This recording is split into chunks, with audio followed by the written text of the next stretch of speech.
Hi అండి, welcome to కలగూర గంప. ఎండాకాలం కట్టెల పొయ్యి వేడి అయినా సరే కూర్చున్నా మంచి. ఈరోజు ఏం చేద్దామంటే రాగులతోటి రొట్టె చేసుకుందాము. ఏమంటారు రాగులు అంటే, నేను హైదరాబాద్కి వచ్చాకనే రాగులు అని చూసినా కానీ మా ఊర్లో అయితే తైదలు అంటారు వీటిని. సో తైద రొట్టెలు అంటుంటిమి. సో బట్ హైదరాబాద్కి వచ్చాకనే రాగి మాల్ట్ రాగులు అట్లా చూసినాము. బట్ ఊర్లో మాత్రం తైద రొట్టి తైదంబలి ఇంతే మా భాష. బట్ ఏమంటారు ఇంగ్లీష్లో ఫింగర్ మిల్లెట్స్ ఏదో కనపడ్డం దాకా, అంతకుమించి ఏం తెలియదు దాని పేరు వేరే. సో ఇదనమాట విషయం. ఇప్పుడు ఏం చేద్దామంటే మంచిగా రొట్టెలు ఎంత సాఫ్ట్గా వస్తాయంటే వీటివి అంత సాఫ్ట్గా వస్తాయి. అయితే జొన్న రొట్టెల కంటే కూడా ఎక్కువ జిగి ఉంటుంది దీనికి. మంచిగా కలపడం పర్ఫెక్ట్గా కలిపితే జిగి బాగుంటుంది అనమాట. అందుకే రాగి రొట్టెలు చాలా బాగా వస్తాయి. అస్సలు రానోళ్ళకు ఏం చేయండి అంటే, ఇప్పుడు నేను ఏదైతే ప్రాసెస్లో చేస్తున్నానో అట్లా ఆ రాగి పిండిని కలుపుకోండి. సో దట్ మీకు ఏంటంటే లైట్ కొంచెం లావుగా వస్తాయేమో, కొంచెం చిన్నగా వస్తాయేమో, కానీ చపాతీ చేసే కర్రతోనూ కూడా మీకు వస్తాయి అన్నమాట ఇవి. ఎందుకంటే అంత జిగిలాగా ఉంటుంది అనమాట. మంచిగా కన్సిస్టెంట్ పర్ఫెక్ట్గా ఉంటుంది ఇది. జొన్న రొట్టెనేమో కొడుతుంటే కొంచెం పగిలిపోవడం అట్లా అవుతుంది కదా, సేమ్ మన చపాతీ పిండిలాగా అవుతుంది ఇది. ఫస్ట్ ఏం చేయాలంటే నీళ్లు వేడి చేసుకోవాలి. నీళ్లు బాగా మరగాలి దీనికి. అప్పుడే మనకు చేయడానికి బాగుంటుంది, స్మూత్గా వస్తుంది పిండి.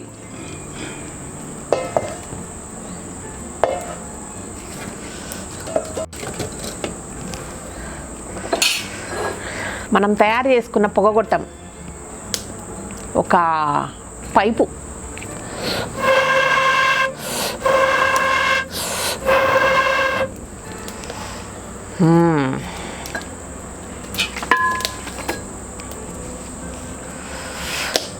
దీనికి ఈ రొట్టెలకు తడద్దాలి కాబట్టి ఇది క్లాత్, దీంట్లో నీళ్లు పోసుకుంటే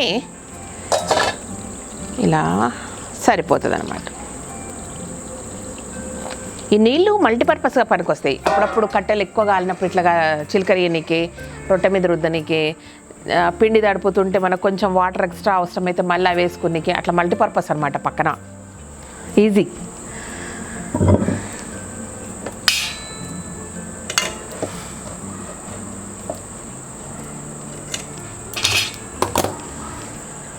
శ్రీదేవికి జొన్న రొట్టెలు తైద రొట్టెలు బాగా వచ్చు. ఆల్రెడీ ఒక వీడియో చేశాను, చూసారా మీరు? జొన్న రొట్టెలు చేశాను, ఇనీషియల్గా చేశాను. బహుశా కొత్త వాళ్ళందరికీ ఎవరికి తెలియదు కావచ్చు, వెతకండి. జొన్న రొట్టె జవారీ రోటీ ఆన్ వుడ్ ఫైర్ అని ఉంటుంది అనుకుంటా, ఏదో పెట్టాం టైటిల్ గుర్తులేదు. అయితే అప్పుడు ఒక కమెంట్ వచ్చింది నాకు, ఆ టైంలో నాకు స్టిల్ గుర్తుంది. ఏంటంటే, కట్టెల పొయ్యి దగ్గర జొన్న రొట్టెలు చేస్తున్న ఈ శ్రీదేవేనా ఆ బృందావనానికి మహారాణి అని అన్నారనమాట ఎవరో. ఎస్, ఆ బృందావనానికి మహారాణినే. అంటే క్లీనర్లం ఓనర్లం అన్నీ మనమే అయినప్పుడే లైఫ్ని బాగా ఎంజాయ్ చేస్తాం కదా, అలాగనమాట. అన్నీ రావాల పనులు, ఎవరు లేకపోయినా నో డిపెండెన్సీ. ఊడవాలా, కడగాల, చేసుకోవాలా. అందరు ఉన్నారనుకో టీ కప్పు కూడా పక్కకెళ్ళి దిగాను నేను. ఎవరు లేదనుకో అస్సలు కేర్ చేయను, సూపర్ పని చేసుకుంటాం. ఇంటందరం పని చేస్తాము. గాయత్రి అట్లా తిగ్గరదానిలా కనబడుతుంది కదా, ఇన్నట్లు తోముతుంది. ఎవరు లేకపోతే ఇల్లు ఉడుస్తుంది, హెల్ప్ చేస్తుంది. అందరు ఉంటే పట్టించుకోదు, ఏడంటే ఆడనే పెడుతుంది. ఇద్దరికి ఫైటింగ్స్ అవుతూ ఉంటాయి. నీళ్ళు మసులుతున్నాయి.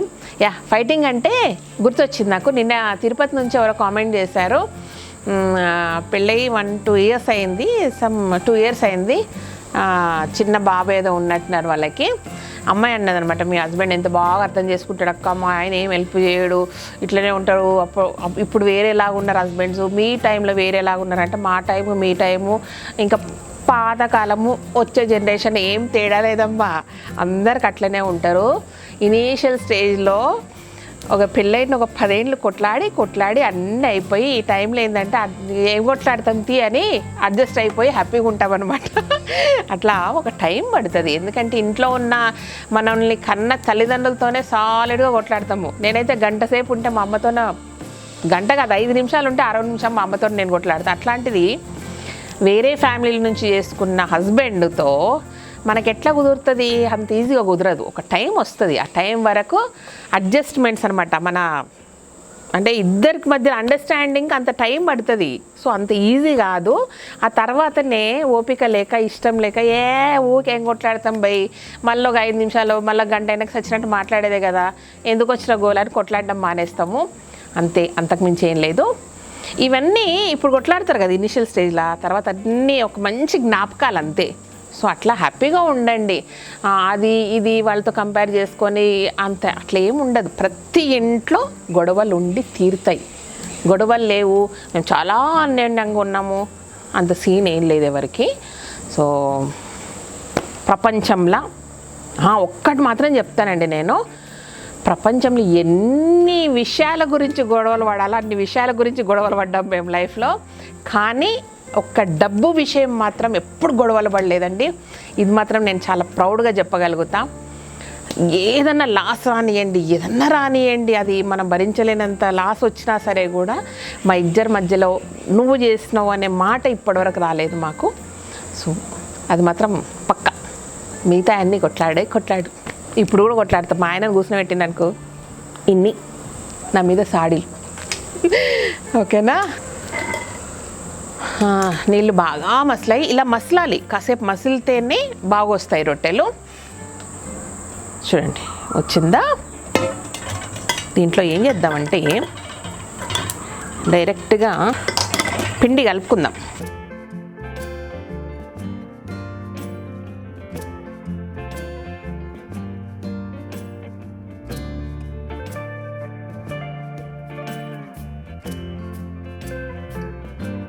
మనం పిండి మంచిగా ముద్ద చేసుకునే లోపు మన పెంచు వేడైపోతుంది. పెంచు, పెంక, ఇంకేమేమి అంటామో ఒక్కొక్క భాషలో ఒక్కొక్కటి. ఎప్పుడన్నా ఇట్లా మా ఊళ్ళో ఇట్లా అన్నారు అనుకోండి, ఏమంటారు మీరు? అట్లా అన్నారు, ఇంకో పేరు ఉంటుంది దానికి అంటారు.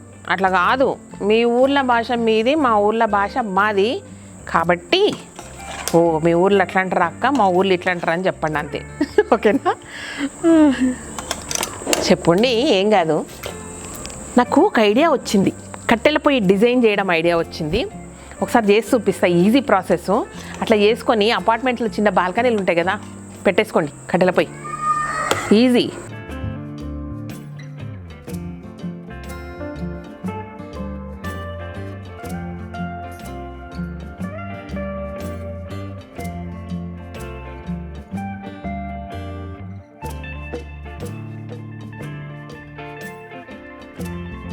ఇట్లా ఎంత బాగా కలుపుకుంటే అంత బాగా వస్తాయి రొట్టెలు.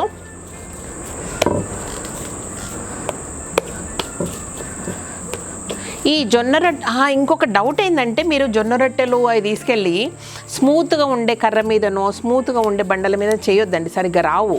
అంటే ఎక్స్పీరియన్స్ ఉంటే వాటి మీద కూడా వస్తాయి, కొంచెం గరుగ్గా ఉంటే చాలా బాగా వస్తాయి.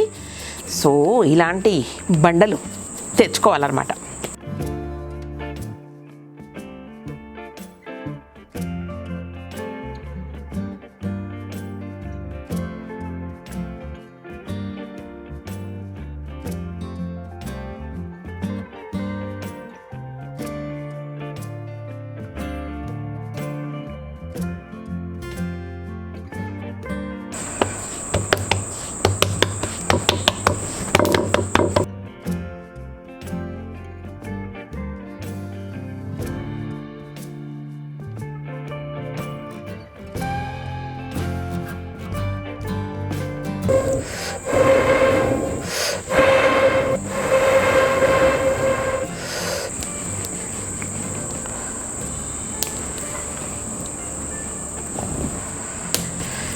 ఇలా అనమాట.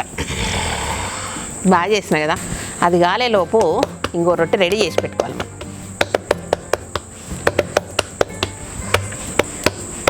అయిపోయింది.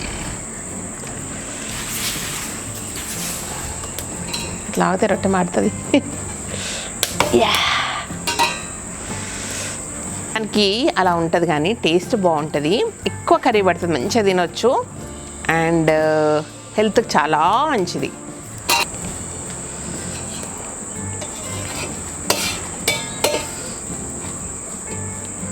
జొన్న రొట్టెలను కానీ రాగి రొట్టెలను కానీ 10 సార్లు తిప్పేరండి. జస్ట్ ఒకసారి అటు ఒకసారి ఇటని, ఒకసారి అంచులు గాలినేయలే చూసుకుంటే అయిపోతుంది అంతే.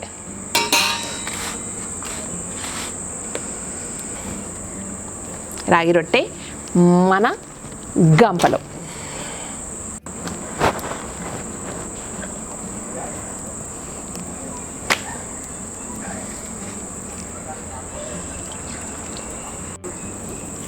పిండి ఇలా కలపడంలోనే ఉంటుందండి. చూడండి, అది వేసానా జస్ట్ టక అయిపోతుంది.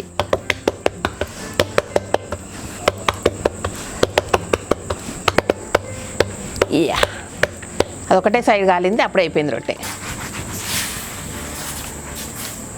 నా కూతురు చెప్తుంది రొట్టె కనపండికే బాగలేదంట. రొట్టె కనపండికే బాగా ఉండదు, కానీ హెల్దీ అంతే. జొన్న రొట్టెల కంటే కూడా చాలా చాలా హెల్దీ అండి. విషయం ఏంటంటే, విచిత్రంగా ఫస్ట్ టైం ఇక్కడ కోసం జొన్న రొట్టెలు చేసినప్పుడు కరెంటు పోయింది ఇట్లనే మధ్యలో, మళ్ళీ ఇప్పుడు పోయింది. అట్లా ఊళ్ళల్లో చేస్తున్న ఫీలింగ్తో చేసి ఇదేమని కరెంటు కూడా మనకు సహకరిస్తుంది అనమాట. ఈ ఓపెన్ కిచెన్కి పవర్ బ్యాకప్ లేదు. లాస్ట్ టైం కూడా సేమ్ ఎక్స్పీరియన్స్, కానీ సార్ తొందరగా వచ్చింది లైట్. రొట్టెలు చేసుడు అయిపోయింది. ఇక చేతులు కూడా మంచిగా గడుక్కోవచ్చు. సబ్బు అవసరం లేదు, ఏం అవసరం లేదు. ఇదనమాట. ఇదిగోండి మనం చేసిన రాగులతో రొట్టెలు, మా ఊర్లో చెప్పే తైద రొట్టెలు అయిపోయినాయి. కలర్ఫుల్గా లేవు కదా, మనం మంచిగా చపాతీలు జొన్న రొట్టెలు చూసి అలవాటు అయ్యి ఈ కలర్ అంత నచ్చదు, కానీ చాలా టేస్టీ ఉంటుంది, చాలా హెల్దీ అండి. చేసుకోవడం చాలా ఈజీ. సో ఇది విషయం అన్నమాట. మొత్తం మీద మన బృందావనంలో రాగులతో రొట్టెలు, మా ఊర్లో చెప్పిన తైద రొట్టెలు చేసేసాము. Thank you so much. ఈ వీడియో కనుక నచ్చినట్టయితే సబ్స్క్రైబ్ చేయండి, లైక్ చేయండి, మీ ఫ్రెండ్స్కి ఫార్వర్డ్ చేయండి. Thank you.